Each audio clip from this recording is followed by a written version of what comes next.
ಆಡ್ತಾ ಇದ್ದಾರೆ. ಪಟಕ್ಕಾಗಿ ಒಂದು ಸಡನ್ ಆಗಿ ಒಂದು ಹಾವು ಬಂದ್ಬಿಡುತ್ತೆ. ಎಲ್ಲರೂ ಕೂಡ ಹೆದರಿ ಓಡಿ ಹೋಗ್ತಾರೆ. ಆದರೆ ಒಬ್ಬ ಬಾಲಕ ಮಾತ್ರ ತನ್ನ ಚಕ್ಕ ಮಕ್ಕಳು ಹಾಕೊಂಡು ಭಕ್ತಿಯಿಂದ ಕೈ ಮುಗಿದು ಆ ಹೆಡೆ ಎತ್ತಿದ ಸರ್ಪವನ್ನ ಭಕ್ತಿಯಿಂದ ನಮಸ್ಕಾರ ಮಾಡ್ತಾರಂತೆ.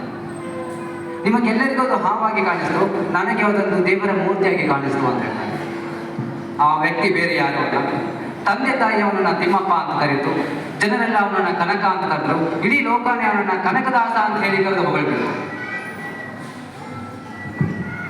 ಸುಮಾರು 12ನೇ ಶತಮಾನವನ್ನ ನೋಡ್ತಾ ಹೋದ್ರೆ, 12ರಿಂದ 16ನೇ ಶತಮಾನವನ್ನ ಕನ್ನಡ ಸಾಹಿತ್ಯದಲ್ಲಾಗಲಿ ಕರ್ನಾಟಕದಲ್ಲಿ ಆಗಿರೋ ಕ್ರಾಂತಿಕಾರಕ ಬದಲಾವಣೆ ಯುಗ ಅಂತ ಹೇಳಿ ನಾವು ಕರಿತೇವೆ.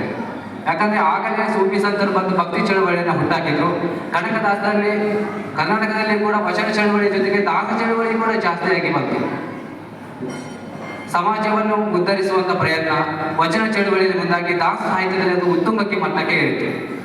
ಅಂತಹ ಸಾಗರದಲ್ಲಿ ಈಜಿ ಬಂದಂಥವರು ಕನಕದಾಸರು. ಕನಕದಾಸರ ತಂದೆ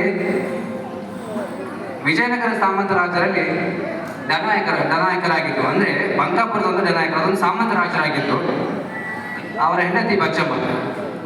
ಇಬ್ಬರಿಗೂ ಕೂಡ ಎಲ್ಲ ಸುಖ ಸಮೃದ್ಧಿ ಎಲ್ಲ ಕೂಡ ಇತ್ತು, ಆದ್ರೆ ಪುತ್ರ ಸಂತಾನ ಒಂದು ಇರಲಿಲ್ಲ.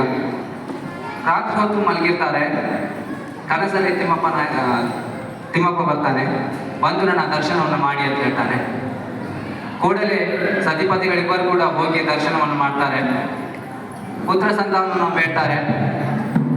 ಬಹುದಿನಗಳ ಕಾಲ ಆದ್ಮೇಲೆ ಬಚ್ಚಮ್ಮ ಗರ್ಭವತಿ ಆಗ್ತಾಳೆ. ಲೋಕವನ್ನು ಉದ್ಧಾರ ಮಾಡುವಂತಹ ಗಂಡು ಮಗುವಿಗೆ